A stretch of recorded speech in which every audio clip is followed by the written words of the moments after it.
ഏതായാലും പറഞ്ഞേക്ക്. ഏറ്റവും ഇഷ്ടപ്പെട്ടത് മനോരമയിലെ ഹവ ബീച്ച്. ഹവാ ബീച്ചോ? അതെന്ത് ബീച്ചാണ്? അതേതെങ്കിലും ഫോറിൻ ബീച്ച് ആയിരിക്കും. കോട്ടയം പുഷ്പനാഥനെയും മാത്യു മറ്റത്തിനെയും മോൾക്ക് വലിയ ഇഷ്ടാ. ഇഷ്ടം എന്ന് പറഞ്ഞാൽ അത് സാരമില്ല. എനിക്ക് ചില നിബന്ധനകൾ മുമ്പോട്ട് വെക്കാനുണ്ട്. കല്യാണത്തിന് ആർഭാടങ്ങളൊന്നും പാടില്ല. ഞങ്ങളുടെ പാർട്ടി ഓഫീസിൽ വെച്ച് വളരെ ലളിതമായ ഒരു ചടങ്ങ്. ഞാനൊരു രക്തഹാരം അങ്ങോട്ടണിയിക്കും, കുട്ടി ഒരു രക്തഹാരം ഇങ്ങോട്ടണിയിക്കും.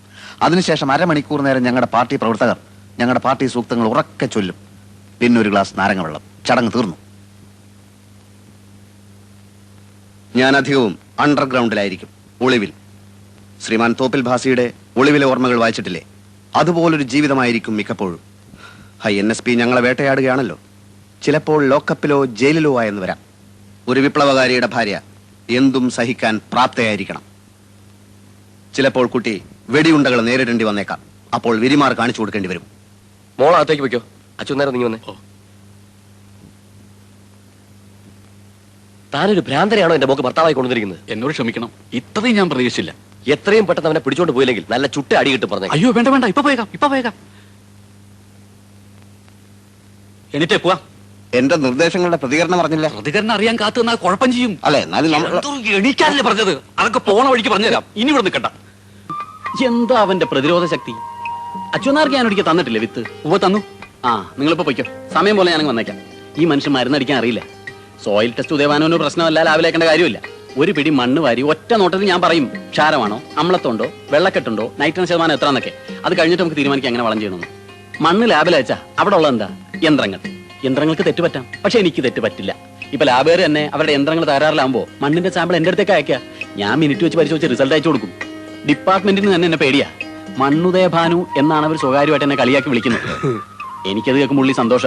മണ്ണുദയ ഭാനു കൊള്ളല്ലേ? അപ്പൊ ശരി, പറഞ്ഞ പോലെ. ഭയങ്കരമായ ആള്. വെറും ഭയങ്കരനല്ല, ഭയഭയങ്കരമായ ആള്. വണ്ടി കയറലേ, വണ്ടി കയറലേ. അയ്യോ പോയി. വണ്ടി നിർത്താൻ. എന്താ? അയ്യോ, എന്റെ ജീവൻ പോയില്ലേ. എന്താന്ന്? നിങ്ങൾ സ്റ്റേഷനിലേക്ക് വിട്ടു കാണുമെന്ന് വിചാരിച്ച് മരണ സ്പീഡിലാണ് എന്നെ ഓട്ടോ വിട്ടത്. എന്നെ കാസർഗോഡ് പാറശാലയ്ക്ക് സ്ഥലം മാറ്റി. എന്റെ ഈശ്വരാ, ഇത്രയും പെട്ടെന്ന് പിന്നെ ഒരു സ്ഥലം മാറ്റി. ഈ തല പിടിച്ചോ. നീ പോയിട്ട് കടത്തല വിട്ട് അന്ന് കടത്തല വിട്ട് എടുത്തോ, മെല്ലെ എടുത്തോ. ചേട്ടാ അങ്ങേറ്റത്ത് പിടിച്ച്. അങ്ങേറ്റത്ത് എന്താ പ്രകാശ ഈ ഓല വിട്ട് എന്താ ഇത്? നായർക്ക് ഭാഗ്യം ഓരോന്നായിട്ട് അങ്ങനെ വന്നോണ്ടിരിക്കുക. തിരുവനന്തപുരത്ത് പാർട്ടി പ്ലീനം നടക്കാൻ പോകുന്ന കാര്യം അറിയാലോ. കമുക് വെട്ടി എന്തിനാ ചോദിച്ച? കൊലച്ച കമുകല്ലേ ഇത്? നിങ്ങൾ ഇതിനെ വെറും ഒരു കവുങ്ങായിട്ടാണ് കാണുന്നത്, പക്ഷെ ഞങ്ങൾക്ക് ഒരു കൊടിമരമാണ്. സംസ്ഥാന പ്ലീനത്തിന് INSPയുടെ വർണ്ണക്കൊടി വാരിപ്പറക്കാനുള്ള കൊടിമരം. താൻ പോയിട്ട് ആ തലശ്ശേരിക്ക്. കാസർഗോഡ് മുതൽ തിരുവനന്തപുരം വരെ ജനലക്ഷങ്ങളുടെ ആശീർവാദങ്ങൾ ഏറ്റുവാങ്ങിക്കൊണ്ടായിരിക്കും ഈ കവുങ്ങിന്റെ യാത്ര. ഇത് കൊടിമര ജാഥ എന്ന് പറയും. അപ്പോഴേ ഈ അടക്കമൊക്കെ പോകുന്ന പ്രത്യേകമായിട്ട് ഓഫീസിൽ കൊണ്ടേക്കും. ഈ പവിത്രമായ കവുങ്ങ് നായര പറമ്പെന്ന് വെട്ടാൻ സാധിച്ച് ഒരു ഭാഗ്യമായി കരുതിക്കോളൂ. എത്ര വർഷം കൊണ്ടായത് വളർന്ന് ഇത്രയായത്?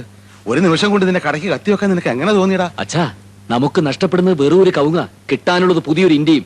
അതെ, ഒരേ ഒരു ഇന്ത്യ ഒരൊറ്റ ജനത, അതാണ് നമ്മുടെ മുദ്രാവാക്യം. ഒരേ ഒരു ഇന്ത്യ ഒരൊറ്റ ജനത, അതാണ് നമ്മുടെ മുദ്രാവാക്യം. കൈവിടലായിട്ട് കാലുമിലേക്ക് എന്താ ചേച്ചി, എന്തൊക്കെയുള്ള വിശേഷങ്ങൾ? എന്ത് വിശേഷം പ്രകാശ? പിള്ളേർ രണ്ടുപേരും കൊച്ചുമാമനെ കാണണം എന്ന് പറഞ്ഞ് ഒരേ കരച്ചില് അല്ലേ? ഉടനെ വന്നേക്കണം. അതിൽ ആർക്കും ക്ഷീണം പറ്റാ ക്യാരക്ടർ പിടിക്കാൻ വിട്ട് ഞാൻ വന്നേക്കാം. ഇപ്പൊ സന്തോഷമായല്ലോ രണ്ടാൾക്കും. ഇനി ഓടിച്ചെന്ന് കൊച്ചുമാമനൊരു ഉമ്മ. ഉമ്മയൊക്കെ പിന്നെ ചേച്ചി ഇവിടെ തന്നെ ഉണ്ടാവുമല്ലോ. ഞാൻ പോയിട്ട് പെട്ടെന്ന് വന്നേക്കാം. അവിടെ നിക്കന്റെ മോനെ, നിന്നെ ചേച്ചി കൊതിതീരെ ഒന്ന് കാണട്ടെ. അയ്യേ, നീ വല്ലാതെ കറുത്തു പോയല്ലോ, ക്ഷീണിക്കുകയും ചെയ്തു. ദേ നോക്കിയേ, നിന്റെ എല്ലാം ഒക്കെ വെളിയിൽ കാണാം. അമ്മ എന്താ നിനക്ക് ശരിക്കും ഭക്ഷണം ഒന്നും തരുന്നില്ലേ? ഈ അമ്മയുടെ ഒരു കാര്യം, എപ്പോ നോക്കിയാലും ഒരു സാമ്പാറും തരും. ചാവണ വരെ ഇനി അത് മാറില്ല. നീ അങ്ങോട്ട് വാ, ചേച്ചി നിനക്ക് ഇറച്ചി മീനും ഒക്കെ വെച്ച് ചോറ് തരാം. അതിനൊക്കെ സമയമുണ്ടല്ലോ ചേച്ചി. അല്ല, ചേച്ചി കാസർഗോഡ് പോയില്ലേ? ഓ, അതൊന്നും പറയണ്ട എന്റെ മോനെ. ആനന്ദേട്ടൻ കാസർഗോഡ് എന്ന് ചാർജ് എടുത്ത് 4 ദിവസം കഴിയണേന് മുമ്പേ ദേ പാറശാലയ്ക്ക് തട്ടി. ഓഹോ, കൂടെ കൊച്ചുകൊള്ള ഒന്നും അറിയാത്ത പോലെ. എന്തിനാടാ നീ നിന്റെ പെങ്ങളെ അളിയനെ ഇങ്ങനിട്ട് കഷ്ടപ്പെടുത്തുന്നേ? ആര്, ഞാനോ? നീ അല്ലെങ്കിൽ നിന്റെ പാർട്ടി. എടാ, ആനന്ദേട്ടനെ ഈ നാട്ടിൽ തന്നെ പോസ്റ്റ് ചെയ്യിക്കടാ. ചേച്ചി, അതൊന്നും ഞാൻ വിചാരിച്ചാൽ നടക്കില്ല. ഇപ്പൊ അങ്ങോട്ട് പോയി ഞങ്ങളുടെ മണ്ഡലം പ്രസിഡന്റ് ചേച്ചി ശ്രദ്ധിച്ചോ? മിസ്റ്റർ KG പൊതുവാൾജിയുടെ മുന്നോട്ട് നിന്ന് പള്ളി ചേച്ചി കണ്ടില്ലേ? അത് വെപ്പ ആനന്ദേട്ടൻ ഇടിച്ചു തെറിപ്പിച്ചറിയോ? അതൊക്കെ ആനന്ദേട്ടന് പറ്റിപ്പോ മനസ്സിലായി.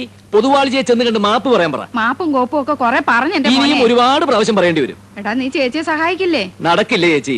നീ ഒരു കാലത്തും ഗുണം പഠിക്കത്തില്ലടാ. ആ ഇതാണ് പ്രശ്നം. എന്താ? കൊച്ചുമാമനും ഉമ്മ മെലിഞ്ഞു പോയി, കറുത്തുപോയി, ഇറച്ചിയും മീനും എന്തെല്ലാം സ്നേഹപ്രകടനങ്ങളായിരുന്നു. അതേടാ പ്രകടനം തന്നെയാ. കാര്യം കാണാൻ നിന്നെ പോലത്തെ കഴുതകളുടെ കാല് പിടിക്കേണ്ടി വന്നല്ല. എന്നേക്കാ നല്ലൊരു കഴുതി അവിടെ ഉണ്ടല്ലോ. അളിയൻ ചെന്ന് പിടിക്കേ. ദേ ഇപ്പൊ ഞാൻ ഇനി മറുപടി ഒന്നും പറയുന്നില്ല കേട്ടോ. ഇപ്പൊ നമ്മളെ മുമ്പിലുള്ള കൊടിമര ജാഥ മാത്രമാണ്. അത് കഴിഞ്ഞിട്ട് കോപ്പറേറ്റീവ് ബാങ്ക്. അവര് ഭരിക്കുമ്പോ ബാങ്കുകൾ അവർ പിടിച്ചടക്കി. ഇനി നമ്മൾ ഭരിക്കുമ്പോ നമ്മൾ പിടിച്ചടക്കും. പോലീസിനെ കാവൽ നിർത്തി നമ്മൾ ആളുകളെ ബാങ്കിൽ നമ്മൾ തിരികെ കയറ്റും. എന്താ പോരെ? അത് ചെയ്തേ പറ്റൂ സാർ. എടോ KG പൊതുവാളിന് ആരെങ്കിലും കളി പഠിപ്പിക്കണം. ഈ നാൽക്കാലിനാരും നീന്തം പഠിപ്പിക്കണം. അതിന്റെ ആവശ്യമില്ല. അവനാ ഞാൻ ഇടപെട്ട് സ്ഥലം മാറ്റി ആനന്ദൻ. അവൻ എന്തിനുള്ള പുറപ്പാടാണെന്ന് മനസ്സിലാവുന്നില്ല. നിങ്ങളൊരു കാര്യം ചെയ്യും, എല്ലാവരും റൗണ്ടായിട്ട് എനിക്ക് ചുറ്റും നിന്ന് എനിക്ക് സെക്യൂരിറ്റി തരും. ബോംബും തോക്കൊക്കെ ഇപ്പൊ ഏത് പോലീസുകാരുടെ കയ്യിലും കാണും. ശരിയാ. ജീവൻ കളഞ്ഞു നിങ്ങൾ നിങ്ങളെ മണ്ഡലം പ്രസിഡന്റിനെ രക്ഷിക്കണം. ആ എല്ലാവരും റൗണ്ടായിട്ട് അവരുടെ കയ്യിൽ കുഴപ്പമില്ല. ആ ഇനി എല്ലാവരും ഇതുപോലെ മുന്നോട്ട് നീങ്ങിയാട്ടെ.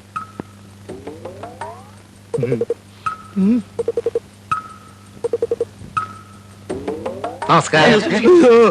എന്തു വേണം? എന്നെ രക്ഷിക്കണം. ഇതിനു മുമ്പ് 3 തവണ അങ്ങയുടെ അടുത്ത് വന്ന് മാപ്പ് പറഞ്ഞിട്ടുണ്ട്. തെരഞ്ഞെടുപ്പിന് പാർട്ടി ജയിക്കാൻ പോണെന്ന് അറിഞ്ഞപ്പോ ആ നിമിഷം ഓടി വന്ന് മാപ്പ് പറഞ്ഞു. ജയിച്ചപ്പോ പിന്നെയും വന്ന് പറഞ്ഞു. മന്ത്രിസഭ രൂപീകരിച്ച് അപ്പോഴും വന്ന് പറഞ്ഞു. ഇപ്പൊ എനിക്ക് ട്രാൻസ്ഫറാ. അതെ, കേരളത്തിന്റെ വിരുമാറിലൂടെ നീ ഒരു ഗതി കിട്ടാ പ്രേതം പോലെ ഒഴുകുന്നത് എനിക്ക് കാണണം.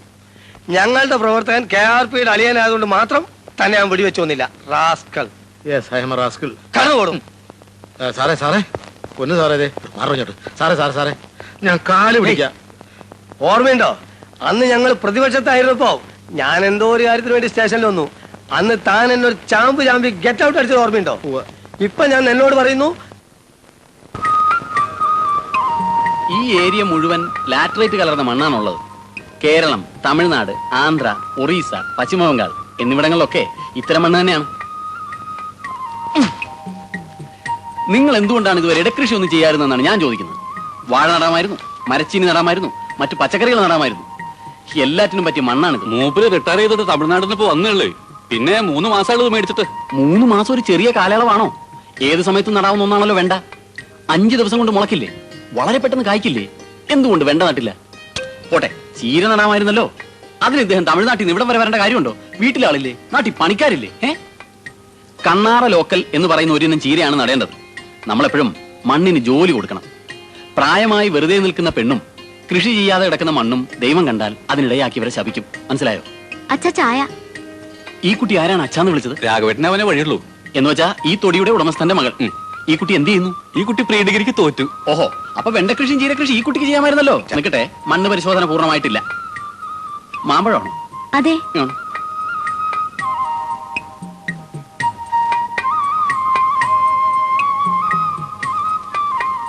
മാർക്കറ്റിൽ നിന്ന് വാങ്ങിയതാണല്ലേ? ഇത് ചൊങ്കത്തേനി എന്ന് പറയുന്ന ഒരു മാമ്പഴമാണ്. തമിഴ്നാട്ടിലെ ബണ്ടുരുട്ടിയിൽ ഇത് ധാരാളം ഉണ്ട്. എന്തുകൊണ്ട് ഈ മാമ്പഴം നമുക്ക് ഇവിടെ കൃഷി ചെയ്തുകൂടാ?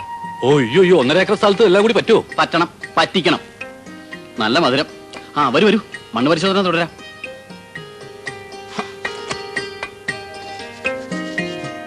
കണ്ടോ, ഈ തട്ടിലെ മണ്ണിന് അമ്ലത്വം കൂടുതലാണ്. ഇവിടത്തെ തെങ്ങിനപ്പോ കുമ്മായം വേണ്ടി വരും.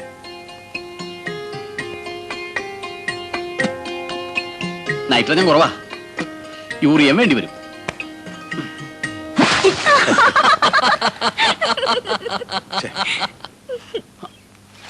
കണ്ട, ക്ഷാര സ്വഭാവം കൂടുതലാണ് ഈ മണ്ണിന്. നൈട്രേറ്റ് രൂപത്തിലുള്ള വളം അത്യന്താപേക്ഷിതമാണ്. ഏതായാലും പുതിയ തെങ്ങിൻ തൈ നട്ടേ പറ്റൂ. ബാലരാമപുരത്തും കുറ്റിയാടിയിലും ഞാൻ നോക്കാം. വിത്ത് തേങ്ങ അട്ടത്ത് വെച്ചിട്ടുണ്ടച്ചാ? അത് അട്ടത്ത് തന്നെ കിടന്നോട്ടെ. പുത്തൻ തൈ ഞാൻ കൊണ്ടുവരും, അത് നട്ടാ മതി. ആള് കാലുതെറ്റി വീണ അതിലെന്തത്ര ചിരിക്കാനുള്ളത്? ഈ ഭൂമി ഒരു പൂന്തോട്ടമാക്കി ഞാൻ കയ്യിൽ തരാം. മണ്ണെറിഞ്ഞാൽ പൊന്നുവിളയും മലയാളക്കരയിൽ നിന്നൊരു പാട്ട് കേട്ടിട്ടില്ലേ? അതുപോലെ തേങ്ങയും മാങ്ങയും വാഴയും വെണ്ടയും ചീരയും വഴുതനയും ചുക്കും കുരുമുളകും ഇഞ്ചിയും പച്ചമുളകും വേപ്പലയും എല്ലാം പൂത്തൊളിഞ്ഞു നിൽക്കുന്ന ഒരു പൂങ്കാവനമാണ് എന്റെ സങ്കല്പത്തിലുള്ളത്. വരട്ടെ.